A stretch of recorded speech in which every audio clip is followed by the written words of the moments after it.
Hey guys. Okay, so it's one of them rainy, nasty days, honey. It's looking like just dreariness, gray skies, y'all. But anyway, that ain't what we ain't in here for, honey. We came to talk about them Real Housewives of Atlanta. All right, so it starts off. Eva's in, she's in a modified bed rest, and it's so cute. Eva looks so pretty pregnant to me. She looks gorgeous, honey, gorgeous, just gorgeous. And so she's, she's FaceTiming her kids and stuff, and FaceTiming her husband, and she's telling him, asking him, is he gonna get Marley dressed or whatever, and if so, to let her know so he can make sure he get her outfit right. But Eva's looking gorgeous, and she's, like I said, she's on a modified bed rest. We thought she was going to pop that baby out last episode, but I guess, she didn't or whatever. I mean, obviously she didn't. I guess she was just having contractions or whatever, but for whatever reason, she didn't have a baby. So she's on a modified bed rest, okay? So then they show Cynthia. Cynthia sit down at the table, whatever. She's reading Mike's open, his book, Open Mike. She's reading the synopsis. I think that is the perfect name for that book. That's the perfect name for his book, Open Mike, because he's spilling all his tea in that book. I might get that book. No, but so Mike comes in, he's been out, washing her car and shit like that, being a good little fiance. So he's like, is there anything else you want me to do? She like, nah, what I'm saying? She told him, like, I'm sitting up here reading your synopsis. So he sits down at the table with her, and they start talking about it. So Cynthia basically expresses to Mike that, she has some concerns about, what's in that book. And especially after meeting all his little female friends, she said she wants to make sure that whatever issues that he had going on, when he was out there, doing his dirt or whatever, cheating on his ex-wives and things like that, just being a cheater or whatever. She wants to make sure that whatever issues he had going on that led him to do those things back then, she wants to make sure that he's done with that shit now, that he don't have that stuff in his, no longer in his bones anymore to do that to her or whatever. And rightfully so. I would be concerned too, because like she said, she was like, sometimes a person can have it all and still go cheat, so it's not always about a man not being satisfied. I mean, look at Dennis, you know what I'm saying? But so she's like, some people have it all and they still cheat or whatever. And so he's like, well, at this point now, Mike's starting to feel like Cynthia's kind of being judgmental and judging him. And Cynthia's like, well, hold on though. He was like, you've done things that you're probably not proud of. I've done things I'm not proud of. I'm sure you have too. And she's like, but one thing I haven't done was cheat. And he was like, well, he said you haven't given the vibe that you would cheat. He said something along the lines of that, like you haven't given the vibe that you would cheat. She said, no, I won't cheat. Cheating is something I've never done and I won't do it. And basically Mike was trying to tell her, like, I mean, so far you probably haven't, but you don't know what you would do, you know what I'm saying, in the situation. You really don't know. So she was just like, nah, basically disagreeing with him, like, nah, that's something I know I won't do. So they continue to kind of go back and forth or whatever, and then she tells him, like, see, this is why we need to go to counseling, because we don't know how to argue. And so she gets up and demonstrates how he responds, which is, she got up and she stormed out of the room or whatever, and he was just like, because I don't like hearing that bullshit. So basically Cynthia's saying that Mike likes to walk away when they have an argument or whatever. And he was just like, I don't be on that bullshit.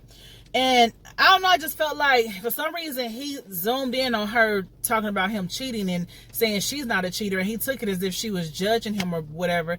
I don't think she was judging him. I think Cynthia just knows that cheating is maybe a deal breaker for her, and Cynthia knows that she's never cheated, so she don't expect her man to cheat on her. And maybe that's why her and Peter couldn't work things out, because word had it, allegedly that Peter cheated on her, and maybe that is a deal breaker for Cynthia, because for a long time I was saying, I think Peter and Cynthia could have worked some things out, but it was rumors that he had cheated or whatever. Now, I don't know if he cheated or not or whatever, but maybe Cynthia found reason to believe that he did cheat, and maybe that was a deal breaker for her. Cynthia struck me as the kind of woman that maybe cheating is a deal breaker for her. Some women that take a nigga back, like, okay, we'll work it out. I mean, like Portia, you know what I'm saying? But anyway, so So then Candy and Kenya talk on the phone, whatever. They talk about the event that they're putting on.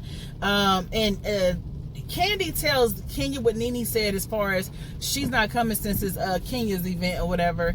And then she was like, Nene said that, you came to her event and you only stayed for 7 minutes or whatever. And Kenya was like, well, shit, she should have been glad I came to that event and graced my, I even came at all, graced my presence with her at her event. And so they talked about that.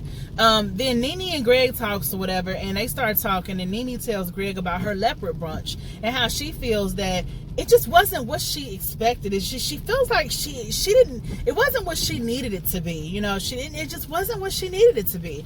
And I agree with Nene. That leopard brunch was like fucking, it was kind of stupid. It was like, first of all, where these women come from? Second of all, it was more just like, it wasn't about no sisterhood and, we just all about positivity. And it would just seem like just a bunch of women just came together and had lunch together. You know what I mean? So that's what it seemed like to me.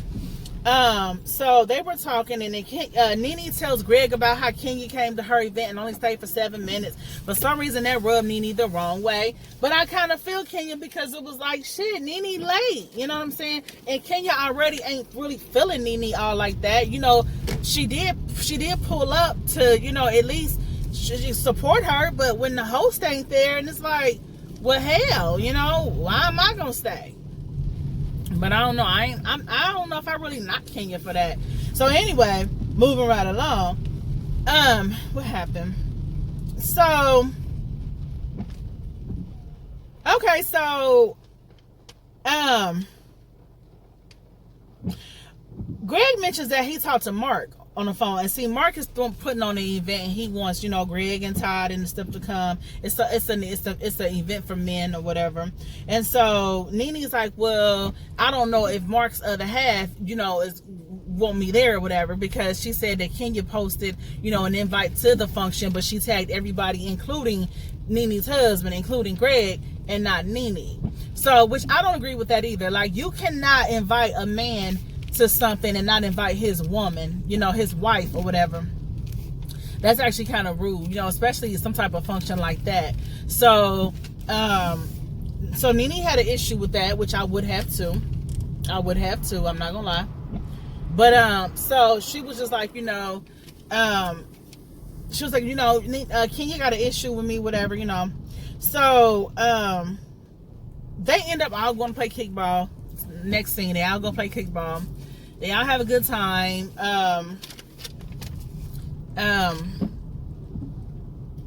It was Kenya's team Twirl was against Candy's team Hurricanes, and I think Kenya's team won. Kenya's team won or whatever. That was a fun little outing for them to do. Go out and kick a ball and run or whatever. That was fun. Cynthia FaceTime Mike. He said that he found a therapist for them to go to, which I think was good. And they talked, and she told him, like, I don't want you to, she's like, I don't want to. Cynthia's like me. She's like, we're gonna argue and have it out, but I need you to know this is just me expressing myself. It's not about, I'm not trying to cause problems or anything like that, but it's just, I need to be able to express myself, and I need you to know that it's not about, you need to walk away from it or nothing like that. You just need to hear me out. We need to just work things out. Like she told him when they was arguing, she was like, I stay. I don't leave and run out the room, and I'm that kind of person too. I'm gonna stay and fight it the fuck out. So anyway, so Kenya and Mark take baby Brooklyn to swimming, some little swimming thing or whatever. She was so cute. That baby looked just like Mark's ass. But let me tell y'all something. Did y'all notice when Kenya was wiping the baby, when they got done swimming, they was sitting on the side with baby Brooklyn, and he was trying to give her bottle or whatever, and when Kenya gave it to him, he wiped it off like, what the fuck? Like, Kenya was trying to give the baby a dirty bottle. You know what I don't like about Mark? You know what I don't like about Mark? Mark is very critical towards Kenya, and what he does is he points out all the negative, all the flaws, and all the bullshit. He don't never compliment her. I don't like people like that. I can't stand nobody like that, let alone a man like that. I could not deal with a fucking man like that. I never hear him compliment Kenya. I never hear him tell her how beautiful she is. I hear him talk over her. He acts like she's a fucking peon, like he don't respect her opinion, like her opinions don't matter. you know, like he's always willing to go against her. It's almost like somebody that don't like you, so they go against you on purpose. You know what I mean? Just for the fuck of going against you, because they really just don't like you. You know, that's how he acts about to me. Like that's the vibe and energy he gives me. He gives off about Kenya. You know, and she's like, you know, she was like, so they were sitting there talking and stuff, talking about the event or whatever. But I don't like that about him. He's very critical of her. He's always pointing out the negative and the flaws. I can't stand that about him with her. And I feel bad for Kenya watching her go through that. And it's funny, like I said before, when she's around him, she's like, she kind of bowed down a little bit. She's not the big bad bully like she is, like she was with Tanya. Not with Mark, honey. So anyway, they all go bowling or whatever. And they all go bowling, all the couples bowling and stuff. And they started talking about who invited who was invited. So they talk about how Nene wasn't invited to the big event. The purpose of the bowling was for everybody to get together and kind of mingle before the big event, event that Mark's putting on. So Mark wanted everybody to get together and kind of bowl, have a good time or whatever. And so they're like, oh, well, Nene wasn't invited. Like, Mark was actually going back and forth with fucking Kenya about not inviting Nene. Like, that was some crazy shit to me. You going back and forth with me, your wife, about another bitch that I didn't invite. You know, you you under the guise that you want peace and harmony or whatever. But if I got a problem with this bitch, you need to be trying to hear me out and understand why. Fuck the fact that you feel like she was nice to you and you ain't got a problem with her. I'm your wife. I'm the one you laying down with. I'm the one that buried your motherfucking baby. I don't give a fuck what issue you don't have with her. Nigga, I got an issue with her. You need to talk to me and see what my issue is, and maybe me and her, I don't know. You know what I'm saying? But don't just take her side.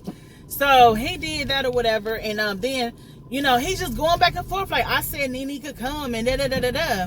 So next thing you know, hold on. So next thing you know, Nene pops up. Nene and Greg pops up at the bowling, you know, at the bowling event or whatever. They just, and you know, Nene being all extra, hey, because she know Kenya didn't want her there. She knew that. So they pop up. I just didn't like how Mark was going back and forth with Kenya in front of everybody like that, being against her. Y'all not looking like a united front. Y'all not looking like a team, nigga. You looking like you don't like your fucking wife. Y'all looking like a house divided. You know, because he was just like telling her, like, I didn't say, you know, this and this and that. I didn't say you couldn't invite. Yeah, it was just fucking. I kind of feel bad for Kenya. I ain't gonna lie. But anyway, Nene and Greg shows up, and you know Greg is pleasant and stuff. They're being all nice and stuff, and you know, Greg told Mark, like, look, hey, I want to support your event, but I'm gonna tell you one thing: I can't go nowhere where my wife can't come. I can't go nowhere where my wife ain't invited. And so, you know, Mark's like, well, you know, that's not a problem. You know, Nene's more than welcome to come. And so he tells Kenya, like, he's like, you know, he told Greg and Nene right in front of Kenya, standing there, like, you know, I want you guys to come. There's no drama. Kenya agrees. Now they said he called Kenya Ken. I didn't hear him call her Ken. I didn't hear him call her Ken. I don't know. Maybe he did, shit, because the title was Ken versus Kenya. But he was like, Kenya agrees, and she was like, yeah, you know, being like a little puppy, bowing down to his ass. And you know, Candy and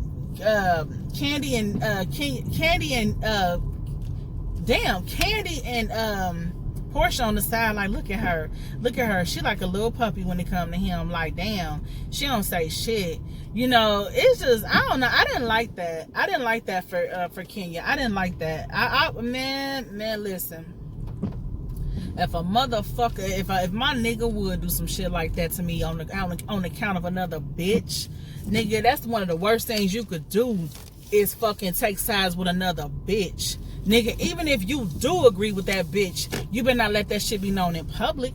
Nigga, when we get behind closed doors, you can talk to me and say, hey, listen, you know, I love you, babe, but, you know, listen, you know, like, if you trying to get me to be open-minded about some shit, okay, that's one thing, but to stand in front of a crowd and to stand in front of a fucking audience and go back and forth with me, and like you taking sides with another bitch that I got an issue with, nigga, it's curtains. You know what I'm saying? It's curtains, nigga. So anyway, so they get that resolved. Mark basically forces Kenya to accept, you know, Nene coming and all that type of shit. And, you know, he put like a team huddle, like he had them put their hands on top of each other. And so then Nene starts trying to talk to Kenya. And I didn't like when Nene did that, because I feel like Nene was being fake or whatever. And she was really trying to like low-key taunt Kenya, or trying to like, you know, she was all in Kenya's face. Kenya was just like, we'll talk later. Or like, we'll talk later. Kenya was so fucking irritated. Oh, I know I would have been pissed. Like, bitch. Who, I don't know. I probably would have had to stand up against Mark in that position. We would have just had to look stupid as fuck in that bowling alley arguing. Because I don't know. Like, I just didn't like that. I just didn't like that.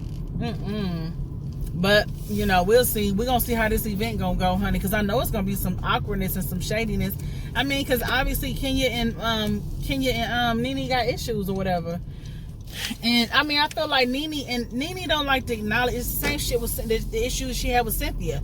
Nene don't want to acknowledge her bullshit. You know what I'm saying? And it's just like, you know, I don't know. That was fucked up. But yeah, so that was pretty much it. I don't think nothing else really happened. Yeah. Now I'm gonna be honest, y'all. I'm interested to see how shit gonna go with Mike and Cynthia, because I'm starting to have. I was so for them at first. Now I'm kind of starting to have second thoughts. Like, I don't know.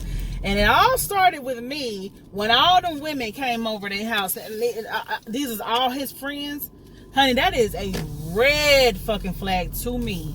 A man at his age having all them lady friends? Ain't no way. Ain't no way. Because as we get older, our social circle gets smaller anyway. So let alone you having all these friends of the opposite sex. No, dude. Nah. But anyway, so that's it, y'all. That's enough. I'm going to get up out of here, honey. I got to get in this house, fix me something to eat, honey. I think I'm going to make me some kale with some tilapia and something on the side. Something else on the side. All right, y'all. If I left anything out, feel free to comment. And don't forget to subscribe.